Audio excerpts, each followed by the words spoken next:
Nous sommes avec Sabrina Birlin qui va nous parler de cette décision concernant le policier accusé du meurtre de Naël Merzouk en 2023 à Nanterre, qui conteste son renvoi devant la cour d'assises, et on saura le 5 mars s'il passe devant une cour d'assises, parce que... Le 3 mars précisément. Ah, moi j'avais le 5 mars. Mais c'est bien le 3, je vous le confirme. Et évidemment, cette histoire est un drame, puisqu'un jeune adolescent est mort.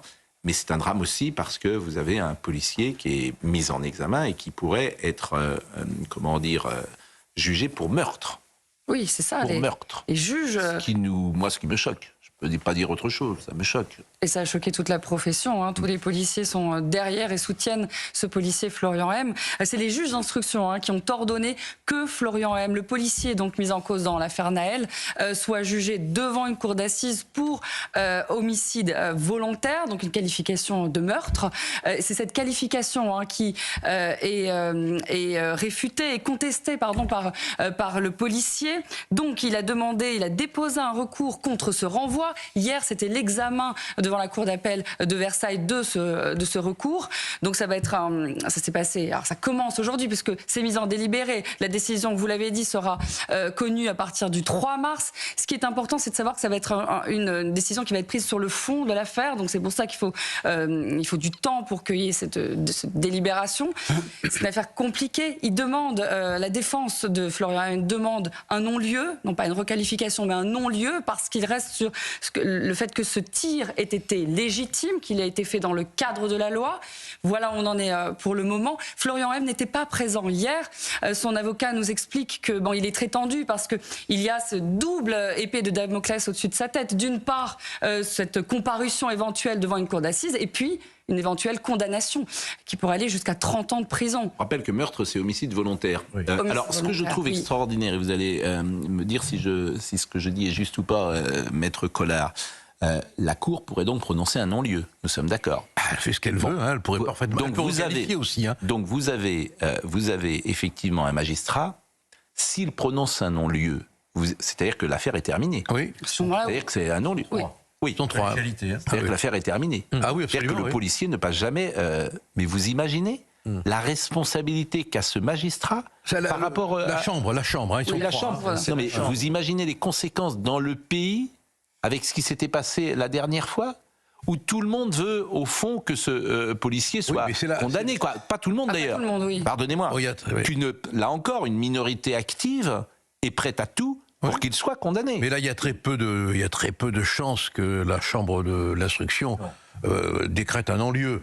Mais ça serait un acte d'indépendance, pour le coup. Oui. Mais d'indépendance forte, parce que d'indépendance à l'égard de l'opinion violente de la rue. Ça serait... Alors là, vraiment, on aurait un grand moment judiciaire. Ça voudrait dire que des magistrats sont encore capables de se dresser contre une opinion vindicative de la rue. La qualification de meurtre. Meurtre, c'est homicide volontaire. Il a voulu... intentionnellement donner la mort.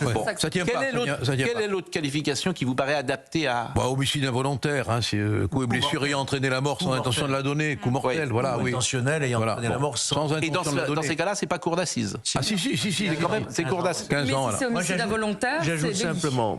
Pardonnez-moi. Si c'est homicide involontaire, on passe sur du délit. On est devant le tribunal correctionnel. Ah oui. À ce moment-là. Donc c'est pas cour d'assises. Si c'est homicide involontaire. Mais si c'est homicide involontaire. C'est ce que je suis en train de dire. Ah non, j'avais compris coup violent. Non, mais vous avez dit, je vous ai dit, qu'est-ce que ça vaut? Vous m'avez dit homicide involontaire. Je vous ai dit, ça vaut une cour d'assises. Vous m'avez dit oui. Donc si c'est moi qui suis obligé de vous donner la mort sans intention de la donner, c'est la cour d'assises. Je crois que c'est plutôt ça qui va être retenu. Voilà, c'est ça. Là, c'est la cour d'assises. Moi, ce que je Georges Fenech, magistrat. Ce qui a très bien été expliqué, le dernier mot sera pour les jurés. C'est-à-dire, s'il y a une cour d'assises, les jurés, il y aura de la pression. C'est les jurés qui décideront. Oui, mais alors là, j'ai peur, parce que j'ai trop... Non, mais là, écoute, j'ai trop vu... peut-être que ça a changé depuis les 150 ans que je suis à la retraite, mais j'ai trop vu de procès en cour d'assises où ce sont les magistrats qui imposent la décision. Non. Notamment, notamment dans les affaires... Ils sont majoritaires, les jurés. Défense, ils sont majoritaires. À tel point que moi, je plaidais devant la cour d'assises. Je disais aux jurés, et ça faisait chier le président, je disais aux jurés, vous avez la même... voix que le président. Mais c'est il une n'a réalité. pas le droit de vous influencer. Vous votez comme vous voulez. Mais après, quand on a des confidences de magistrats, quand même, et tu le sais aussi bien Mais que moi, non, mais non. ils nous disent, on n'a pas fait pression, non, c'est le terme, mais jamais employé, hein, mais on a dirigé le... Sûr, il a raison. on a dirigé... Ah, c'est vrai. Bon. Il a raison. Il y a quelques présidents Non, qui qui sortent un peu de leur rôle d'arbitre. Non, mais vas-y, c'est vas-y, possible. André, Georges, vas-y, dis ce moi, que tu penses. Franchement, Mais non, mais l'important c'est qu'il y aura des jurés. Non mais Georges, je vous connais, je vous aime beaucoup. Vous dites jamais les choses, vous dites les choses telles que vous aimeriez qu'elles soient. Oh, ça me rappelle quelqu'un, ça. Mais non, mais c'est vrai, parce que tout le monde sait que les magistrats, en fait, vous êtes d'un corporatisme. Ah oui, c'est terrible, hein. Mais non, On dirait Philippe Bilger dans ses grands jours. mais non, Donc- mais non. Mais non. Oui, oui, oui. Les magistrats. Moi, je suis pas très corporatiste non, avec non. les gens. Mais André, Mais en fait, tout le d'accord, monde mais le un sait. Et c'est président de humain, cour d'ailleurs. d'assises, Enfin, quoi, il dirige le procès. Et c'est- Donc il a écoutez, effectivement. Enfin, il- quand même, il faut arrêter. Écoute, Et un jour, Mais j'entre qu'est-ce que vous êtes en train de me dire, dans le quoi bureau, Ah oui. j'entre dans le bureau On dit d'un qu'est-ce qu'ils président font, de cour ce qu'ils d'assises. veulent, les voilà. jurés, ça sert à rien. Oui, c'est ça, exactement. ce que je- Mais non. Écoute, tu sais, moi, je trouve que je sais pas comment tu arrives à pouvoir dire de telles choses, sauf si tu as fait 50 ans chez les jésuites, parce que J'ai tu été sais très avocat bien- général aux Non mais assises. alors ça veut dire quoi que tu as été avocat général? Ça veut dire que tu as occupé le poste d'avocat général au service d'un procureur général qui te donnait des ordres. Mais C'est jamais tout. de la vie. Tu as fait une fonction de Mais l'ARPA qu'est-ce pendant que c'est que 40 ça ans, voilà, avant. Mais jamais C'est de tout, la mais vie. oui, alors. J'ai toujours été Mais probablement, indépendant. tu as eu la Légion d'honneur, non? J'ai rien. Bah bravo. J'ai toujours été C'est rare. indépendant. Bravo. Mais non. C'est rare, bravo. Vous êtes gentil, vous retirez le mot larbin. C'est quand même très Mais désagréable. larbin, c'est pas un mot, c'est un mot qui est Enfin, dans le dictionnaire. non, mais vous vous rendez non, c'est compte. pas J'ai dit larbin, Ouais. je le retire. C'est une injure, ça. Je le retire. Moi, je je le suis le- retire comme le Mais duelliste c'est retire sa- l'épée. c'est sa fougue, c'est sa Je suis fougue. non mais je suis le président du tribunal. Non, et mais vous c'est vrai, retirez attends, larbin. Merci. André te le confirmera. Oui, André, non, très non. bien. Il m'est arrivé de requérir des acquittements, c'est pour Bon. te dire. Que t'es menteur. Oui. Oui, pas toi. Mais tu sais très bien que le président, aussi des- exerce une influence Et- sur les Les jurés. jurés, le Bon. peuple décidera dans l'affaire Naël, c'est le peuple qui Le aura le peuple dernier peut mot. l'emporter. C'est le peuple qui aura le dernier André mot. Vanini. J'ai une expérience Oui. d'un président qui influence les jurés, si j'ose dire, sans trahir le secret du délibéré, parce que je m'exposerai à des sanctions pénales. J'ai fait partie de la Cour de justice de la République qui a jugé Charles Pasqua. Si vous saviez, comme le président a influencé les 12 parlementaires qui étaient là, Oui, oui. députés, sénateurs, et pourtant c'était des parlementaires. Hein. Et moi j'ai vécu ça. Le président influence les jurés, même devant la Cour de justice de la Bah, moi, il République. m'influencerait pas, hein, je te le dis. Qui me fasse pas venir dans un jury, parce que là, il va me prendre. C'est une manière, tu comprends, enfin, il faut quand même voir le rôle qu'a le président dans la cour c'est d'assises. fini. quoi. Il a un rôle dominant. Merci Sabrina. Merci Avec beaucoup. plaisir. Merci beaucoup. Et donc c'est le 3 mars, hein, vous nous avez dit. Tout à fait. Bon, dans- c'est pas, attention, précisons que tous les présidents ne le font pas. Oui, bon, d'accord. Président. Merci Sabrina. J'en ai connu de très libéraux. Hein. Moi, j'ai connu des gens qui se taisaient de temps en temps. Oui, moi, avec moi, ça. Mais c'est rare. C'est rare avec moi. Bon, restez avec nous. Je voulais juste vous faire écouter sur le dossier algérien, parce qu'il nous intéresse. Vous voyez, nous passons évidemment de choses très joyeuses à des choses qui le sont moins. Je voulais vous faire écouter Xavier Driancourt sur le dossier Christophe Glaise, qui décode bien pourquoi l'Algérie nous met dans cet état-là. On en est rendu à mendier véritablement, parce qu'il y aura une grâce sans doute. Mais on a ce rapport avec l'Algérie, que l'Algérie veut nous humilier, bien évidemment. Donc écoutez Monsieur Driancourt qui était sur Europe 1 hier. C'est un avertissement aussi à la France.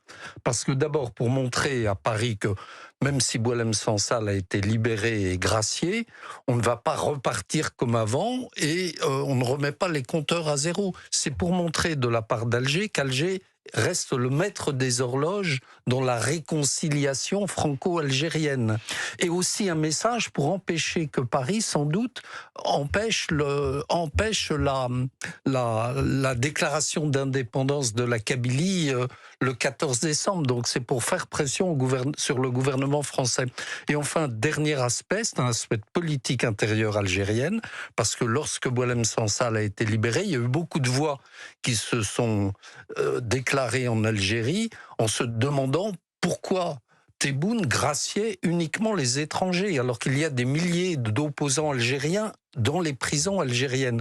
Donc, la cour de Tizi Ouzou a rendu un jugement très politique pour ne pas libérer une deuxième fois un étranger, Christophe Glaise, journaliste français de surcroît. Donc voilà, il y a ces trois messages. Xavier Driancourt, ancien ambassadeur de France en Algérie. Alors, il y a beaucoup de réactions qui demandent à des personnalités de monter au créneau. Pourquoi pas à Zidane de prendre, c'est ce que disait hier le maire de Béziers. Robert Ménard. Oui, parce qu'il y a quand même un enjeu avec la Kabylie dans cette affaire, puisque Eugénie Christophe Bastier Glaise est condamné pour association de terrorisme parce qu'il a rencontré un leader qui est considéré par l'Algérie comme un leader terroriste du mouvement indépendantiste kabyle. Donc effectivement, on pourrait s'attendre à ce que des voix kabyles s'élèvent pour défendre ce jeune homme.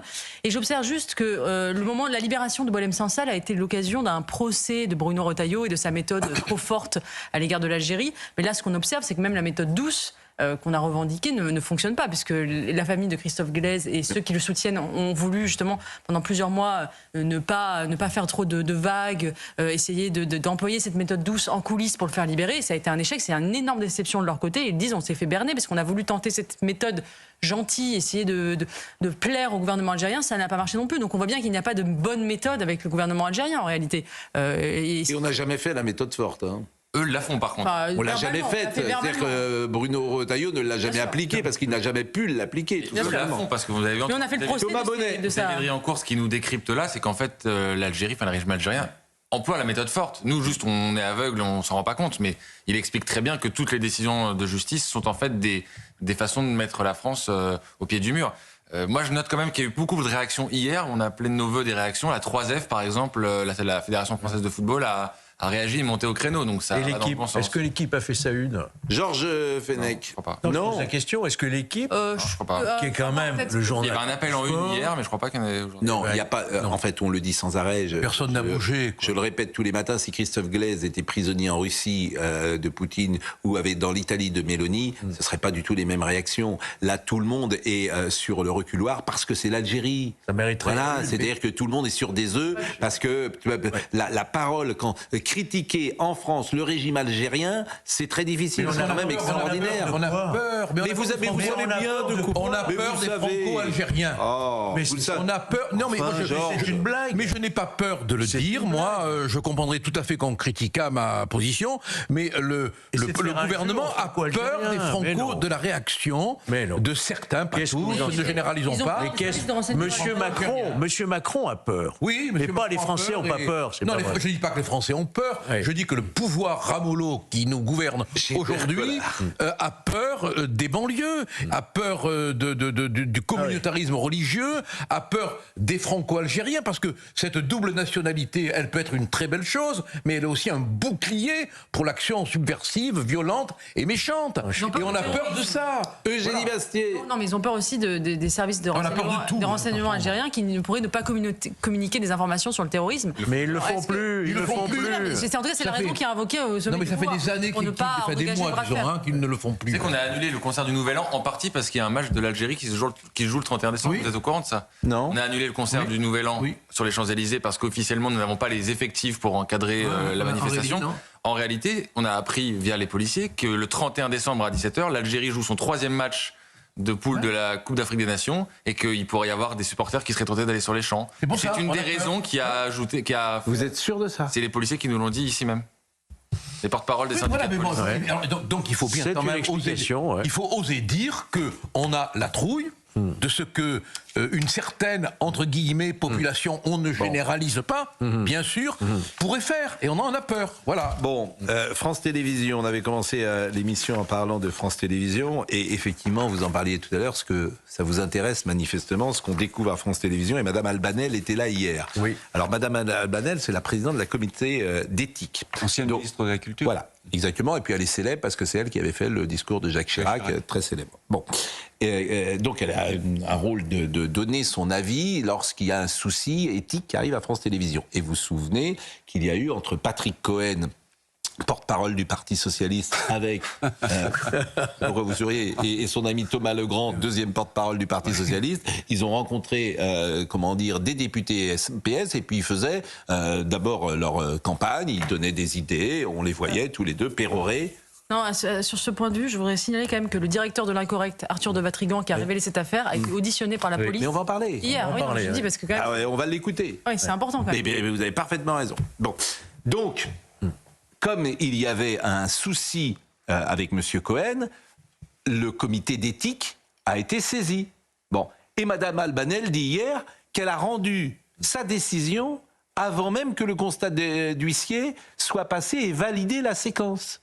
Elle le dit. Elle le dit. Elle le dit. Alors, il se trouve qu'entre la séquence et la validation de l'huissier, c'était la même séquence. Donc il n'y a pas de souci. Mais ça montre quand même quand il n'y a pas de souci, il y en a un, ça montre une manière de faire qu'il fallait aller très vite. Oui. Écoutez Mme Albanel, parce que c'est en dehors des clous ce qu'ils ont fait. C'est juste en dehors des clous. Donc Madame la présidente du comité d'éthique n'a pas respecté l'éthique. C'est France Télévisions. C'est merveilleux. Écoutez.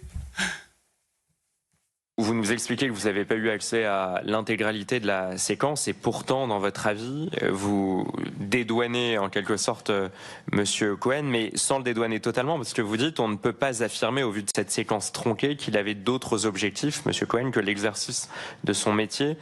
Est-ce que vous pensez que dans votre rôle de présidente du comité d'éthique, n'ayant pas eu accès à l'intégralité de l'enregistrement et expliquant que, selon vous, on ne peut pas affirmer qu'il n'exerce d'autre rôle que celui de son métier de journaliste, est-ce que vous avez conscience qu'avec cet avis-là, ça a disculpé la direction de France Télévisions et ça a protégé M. Legrand, alors même que vous nous avouez que vous n'avez pas eu accès à l'intégralité de l'enregistrement?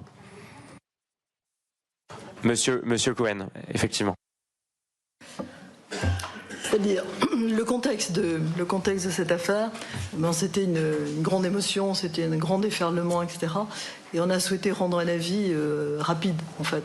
Et, il n'y avait pas eu encore le constat d'huissier. Non. Et d'ailleurs, on l'a rendu avant le constat d'huissier. C'est-à-dire à un moment où on savait qu'il y avait eu possiblement montage, mais pas davantage. C'est pourquoi, après il y a eu le conseil d'huissier, moi j'ai considéré qu'il n'y avait pas d'éléments nouveaux par rapport à la séquence. Et du coup, on n'est pas revenu sur cet avis.